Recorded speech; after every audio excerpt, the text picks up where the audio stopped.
Hello students.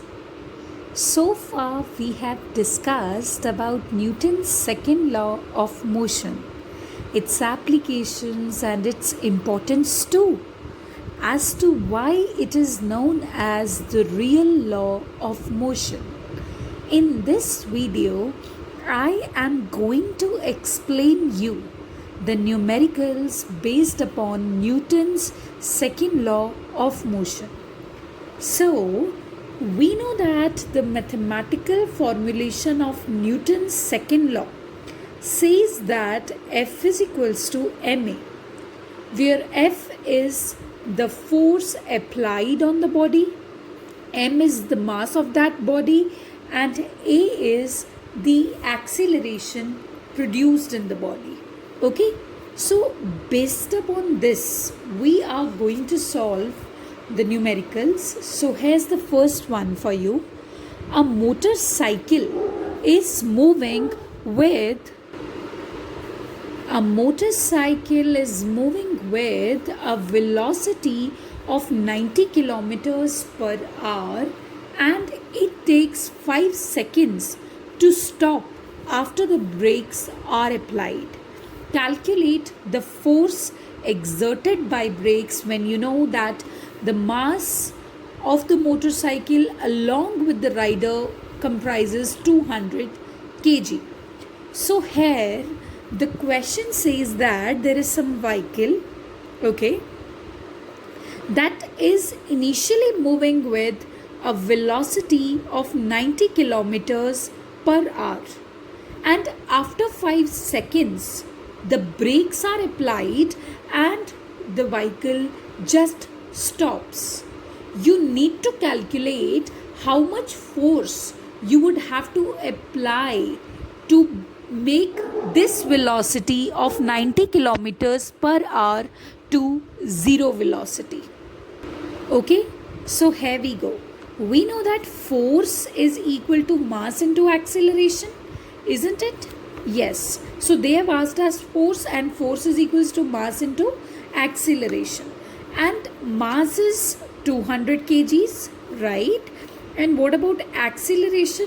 Acceleration is change in velocity per unit time, where V stands for final velocity, U stands for initial velocity, and T stands for the time. Okay, so we know that final velocity V will become 0, because when you have applied brakes the vehicle would of course stop, okay, and the final velocity is going to become 0. But what about the initial velocity? That we are going to discuss. Initial velocity is 90 kilometers per hour and time is given as 5 seconds.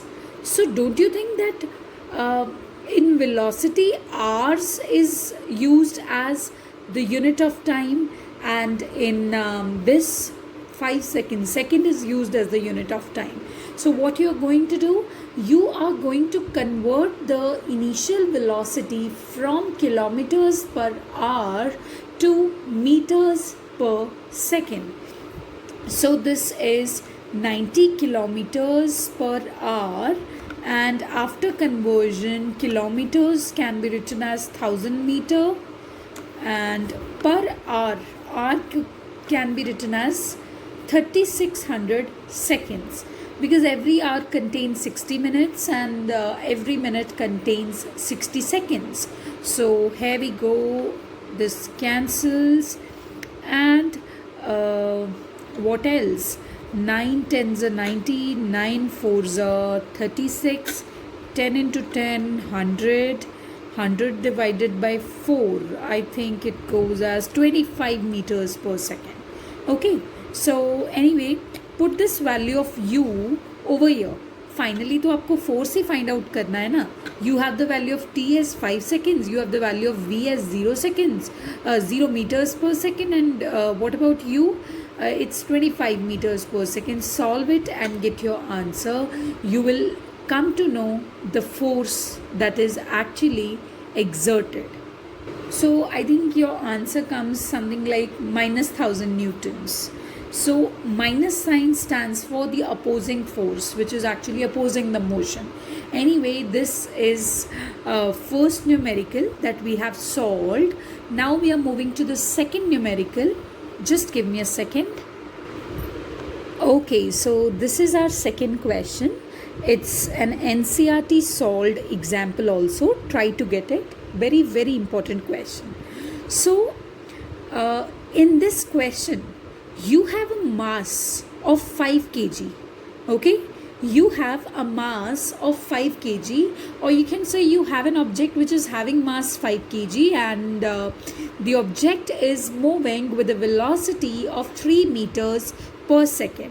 And suppose some force is acting on that mass, on that object, and that force is acting for 2 seconds. So now when a force is acting on an object, of course it will accelerate.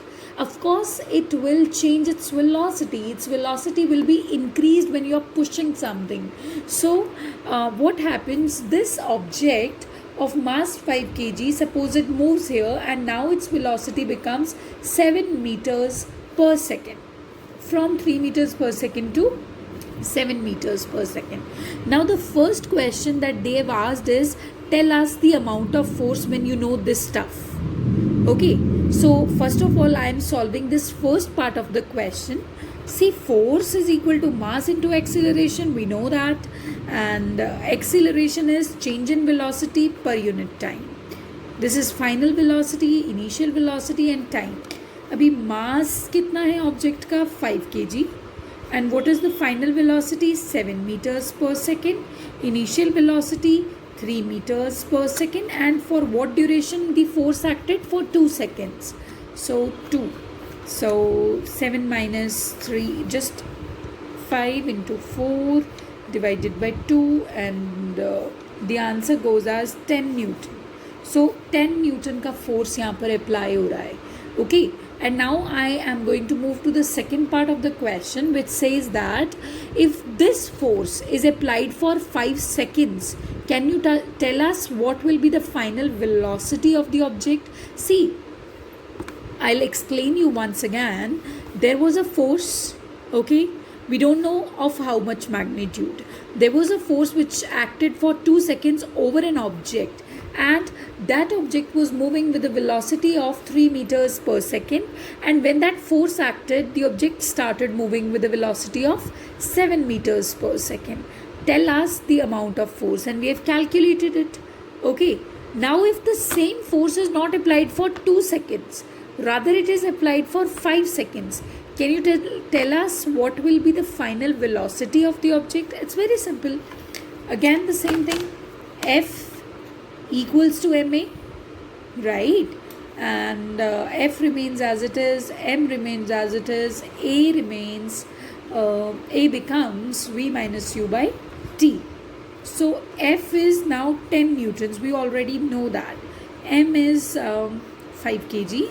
Final velocity V is, we don't know, we actually don't know. And U is 3 meters per second.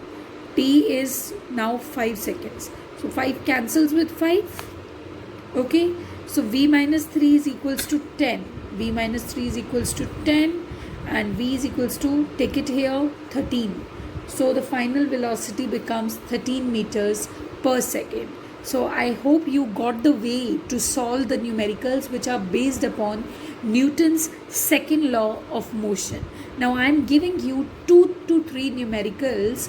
Solve them and you can answer them in the comments. Okay, what answer you have got. So here are my questions to you people. So my first question to you is, which would require greater force when you are accelerating 2 kg mass at 5 meters per second square, Okay, you have a 2 kg mass, you are applying a force, and ultimately you have produced an acceleration of 5 meters per second square, or a 4 kg mass at an acceleration 2 meters per second square. आपको मुझे बताना है कि इन दोनों में से किस case में ज़्यादा फोर्स आपको अप्लाई करना पड़ेगा. Now the second question, can you tell me the force that you will require to give a car the velocity of 330 meters per second in 10 seconds. Okay, you have started a car, and from zero velocity only it has started. Initial velocity is 0, and in 10 seconds you are able to give it the speed of the velocity of 30 meters per second. Can you tell me what force you will require to do that? What force you will apply to the car so that now it's moving with this velocity? And the mass of the car is 1500 kg. So these are my 2 questions to you. Solve them and answer them as soon as you can. Thank you.